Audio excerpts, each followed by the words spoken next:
Hello, Hariom. किरण family में आपका स्वागत है। श्रीमद् भागवत महापुराण पढ़ने जा रहे हैं। श्री गणेशाय नमः। ओम भूर्भुवः स्वः तत्सवितुर्वरेण्यं भर्गो देवस्य धीमहि धियो यो नः प्रचोदयात्।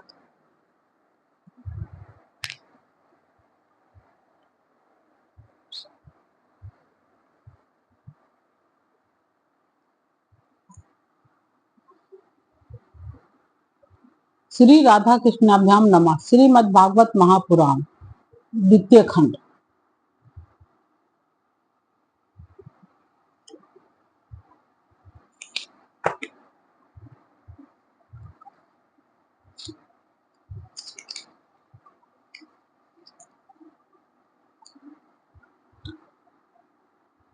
दसम स्कंद उत्तरार्ध पूर्वार्ध कर रहे थे। ओम नमो भगवते वासुदेवाय। श्रीमद् भागवत महापुराण दसम स्कंद उत्तरार्ध। अतः 50वां अध्याय 50वां अध्याय जरासंध से युद्ध और द्वारकापुरी का निर्माण। श्री सुखदेव जी कहते हैं, भारत वंश शिरोमणि परीक्षित कंस की दो रानियां थीं, अस्थि और प्राप्ति। पति के मृत्यु से उन्हें बड़ा दुख हुआ और वे अपने पिता की राजधानी में चली गईं। उन दोनों का पिता था मगधराज जरासंध। उससे उन्होंने बड़े दुख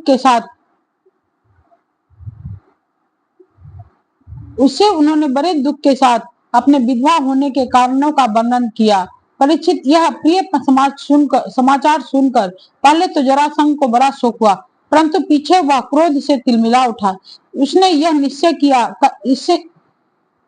यह निश्चय करके कि मैं पृथ्वी पर एक भी यदुवंशी नहीं रहने दूंगा, युद्ध की बहुत बड़ी तैयारी की और 23 अक्षौहिणी सेना के साथ यदुवंशियों की राजधानी मथुरा को चारों ओर से घेर लिया।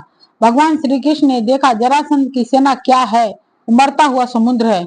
उन्होंने यह भी देखा कि उसने चारों ओर से हमारी राजधानी घेर ली है और हमारे स्वजन तथा पूर्ववासी भयभीत हो रहे हैं। भगवान श्री कृष्ण पृथ्वी का भार उतारने के लिए ही मनुष्य का भेष धारण किए हुए हैं। अब उन्होंने विचार किया कि मेरे अवतार का क्या प्रयोजन है और इस स्थान पर मुझे क्या करना चाहिए। उसने सोचा, यह बड़ा अच्छा हुआ कि मगध राज जरासंध ने अपने अधीन नरपतियों की पैदल, घुड़सवार, रथी और हाथियों से युक्त कई अक्षौहिणी सेना इकट्ठी कर ली है। यह सब तो पृथ्वी का भार ही जुट कर मेरे पास आ पहुंचा है। मैं इसका नाश करूंगा, परंतु अभी मगध राज जरासंध को नहीं मारना चाहिए, क्योंकि यह जीवित रहेगा तो फिर से असुरों की बहुत सी सेना इकट्ठी कर लाएगा। मेरे अवतार का यही प्रयोजन है कि मैं पृथ्वी का बोझ हल्का कर दूं, साधु सज्जनों की रक्षा करूं और दुष्ट दुर्जनों का संहार। समय समय पर धर्म रक्षा के लिए और बढ़ते हुए अधर्म को रोकने के लिए मैं और भी अनेकों शरीर ग्रहण करता हूँ।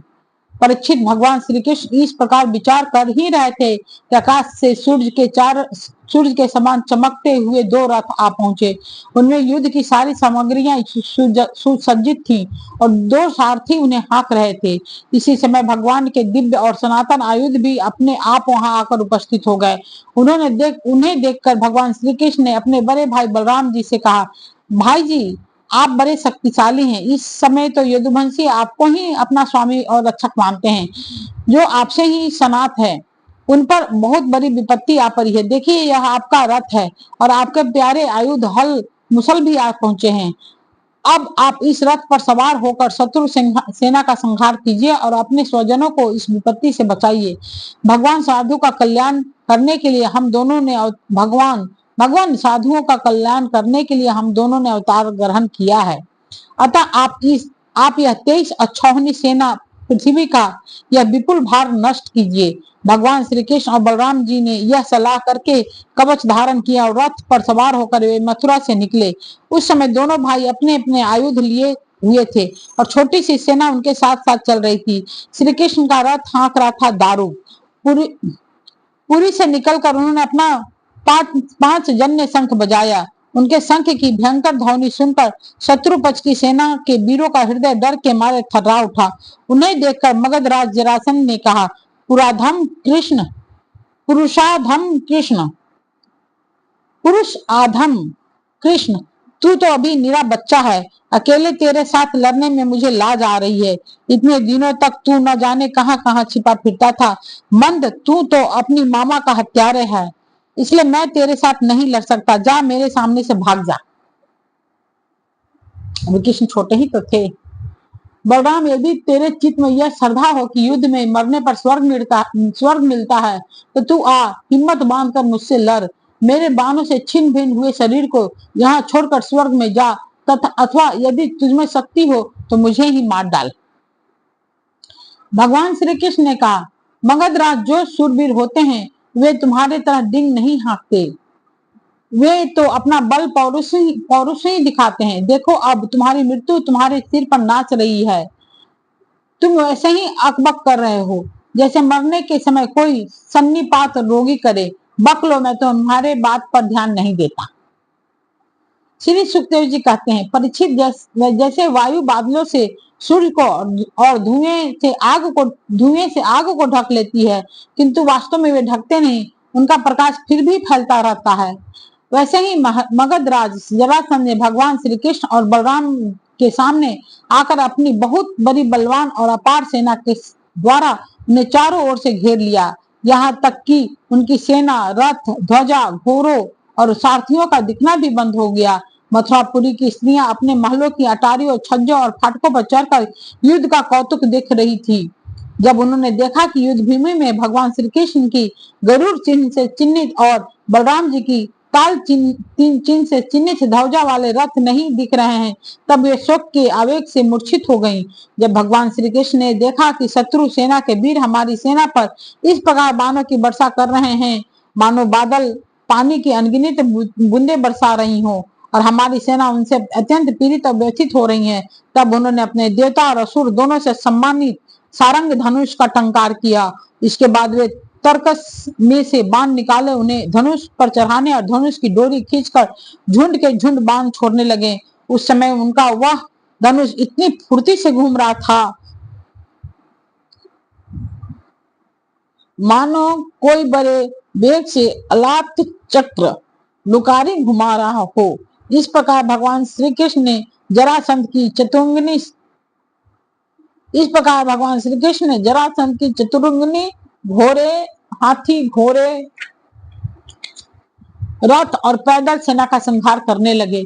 इससे बहुत से हाथियों के सिर फट गए और वे मर कर गिरने लगे। बाणों की बौछार से अनेकों घोड़ों के सिर धड़ से अलग हो गए। घोड़े, ध्वजा, सारथी और रथियों के नष्ट हो जाने से बहुत से रथ बेकाम हो गए। पैदल सेना की बाहें, जांग और सिर आदि अंग प्रत्यंग कट कट कर गिर पड़े। उस युद्ध में अपार तेजस्वी भगवान बलराम जी ने अपने मुसल की चोट से बहुत से मतवाले शत्रुओं को मार मार कर उनके अंग प्रत्यंग निकले हुए सैकड़ों खून की सैकड़ों नदियां बहा दी। कहीं मनुष्य कट रहे हैं तो कहीं हाथी और घोड़े छटपटा रहे हैं। उन नदियों में मनुष्य की भुजाएं सांप के समान जान पड़ती। सिर इस प्रकार मालूम पड़ते मानो कछुओं की भीड़ लग गई हो। मरे हुए हाथी दीप जैसे और घोड़े गराहों के समान पर जान पड़ते। हाथ और जांघें मछलियों की तरह, मनुष्य के केस सेवार के समान, धनुष तरंगे की भांति और अस्त्र शस्त्र लता एवं तिनकों के समान जान पड़ते। ढाले ऐसे मालूम पड़ती मानो भयानक भंवर हो। बहुमूल्य मनिया और आभूषण पत्थर के रोड़ों तथा कंकरों के समान बहे जा रहे थे। उन नदियों को देखकर कायर पुरुष डर रहे थे और वीरों को आपस में खूब उत्साह बढ़ रहा था।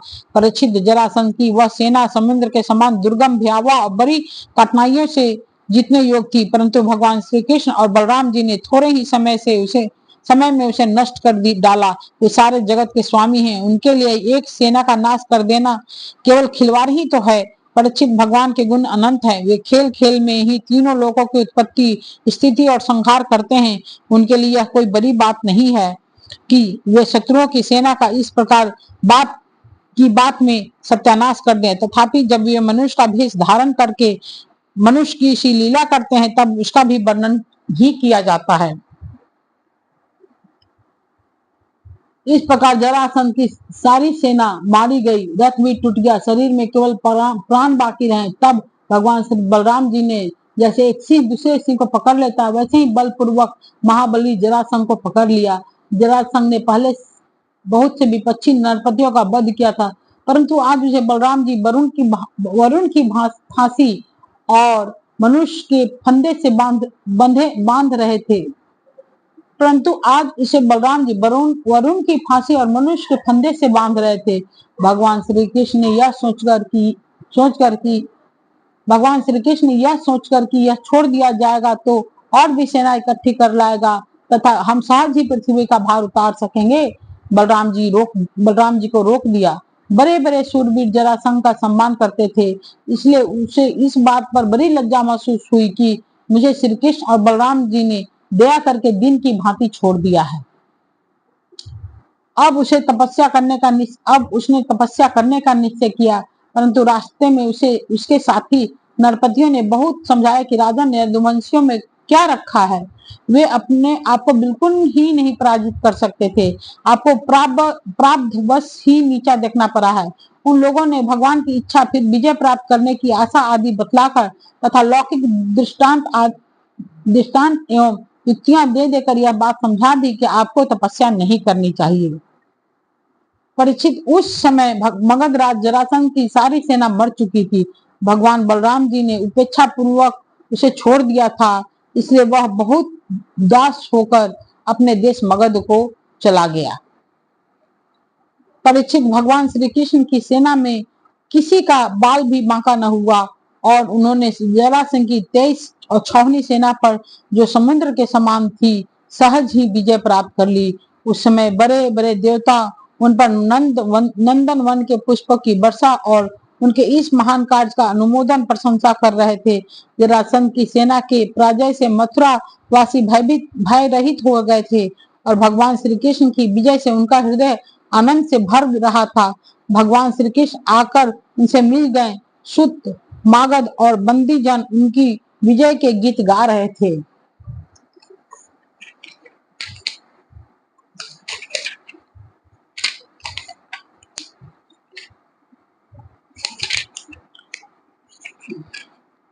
जिस समय भगवान श्री कृष्ण ने नगर में प्रवेश किया, उस समय वहां शंख, नगारे, भेरी, तुरही, बीना, बांसुरी और मृदंग आदि बाजे बजने लगे थे। मथुरा की एक एक सड़क और गली में छिड़काव कर दिया गया था। चारों ओर हंसते खेलते नागरिकों की चहल पहल थी। सारा नगर छोटी छोटी झंडियों और बड़ी बड़ी विजय पताकों में से सजा दिया गया था। ब्राह्मणों की वेद ध्वनि गूंज रही थी और सब और आनंद उत्सव के सूचक वंदनवार बांध दिए गए थे। जिस समय श्री कृष्ण नगर में प्रवेश कर रहे थे, उस समय नगर की नारियां प्रेम और उत्कंठा से भरे हुए नेत्रों से उन्हें स्नेह पूर्वक निहार रही थी और फूलों के हार, दही, अक्षत और जौ आदि के अंकुरों की उनके ऊपर वर्षा कर रही थी। भगवान श्री कृष्ण रणभूमि से अपार धन और वीरों के आभूषण ले आए थे। वह सब उन्होंने यदुवंशियों के राजा उग्रसेन के पास भेज दिया। परीक्षित, इस प्रकार 17 बार 23 छावनी सेना इकट्ठी करके मगध राज जरासंध ने भगवान श्री कृष्ण के द्वारा सुरक्षित यदुवंशियों से युद्ध किया, पर किंतु यादवों ने भगवान श्री कृष्ण की शक्ति से हर बार उसकी सारी सेना नष्ट कर दी। जब सारी सेना नष्ट हो जाती, तब यदुवंशियों के उपेक्षा पूर्वक छोड़ देने पर जरासंध अपनी राजधानी में लौट जाता। जिस समय 18वां संग्राम छिड़ने ही वाला था, उसी समय नारद जी का भेजा हुआ वीर काल्यवन दिखाई पड़ा। युद्ध में काल्यवन के सामने खड़ा होने वाला वीर संसार में दूसरा कोई न था। उसने जब यह सुना कि यदुवंशी हमारे ही जैसे बलवान हैं और हमारा सामना कर सकते हैं, तब 3 करोड़ मलेच्छों की सेना लेकर उसने मथुरा को घेर लिया। काल्यवन की यह असमय चढ़ाई देखकर भगवान श्री कृष्ण ने बलराम जी के साथ मिलकर विचार किया, अहो, इस समय तो यदुवंशियों पर जरासंध और काल्यवन ये दो विपत्तियां एक ही साथ मंडरा रही है। पता ही ना नारद जी को क्या हो जाता था। दो विपत्तियां एक साथ मंडरा रही है। आज इस परम बलशाली एवं ने हमें आकर घेर लिया है और जरासंध भी आज कल या परसों में आ ही जाएगा। यदि हम दोनों भाई इसके साथ लड़ने में लग गए और उसी समय जरासंध भी आ पहुंचा, तो वह हमारे बंधुओं को मार डालेगा। या तो कैद करके अपने नगर में ले जाएगा, क्योंकि वह बहुत बलवान है। इसलिए आज हम लोग ऐसा दुर्ग, ऐसा किला बनाएंगे जिसमें किसी भी मनुष्य का प्रवेश करना अत्यंत कठिन होगा। अपने स्वजन संबंधियों को उसी किले में पहुंचाकर फिर इस यवन का वध करेंगे, फिर इस यवन का वध कराएंगे, करेंगे नहीं कराएंगे। बलराम जी से इस प्रकार सलाह करके भगवान श्री कृष्ण ने समुद्र के भीतर एक ऐसा दुर्गम नगर बनवाया जिसमें सारी वस्तुएं अद्भुत थी और उस नगर की लंबाई चौड़ाई 48 कोस की थी।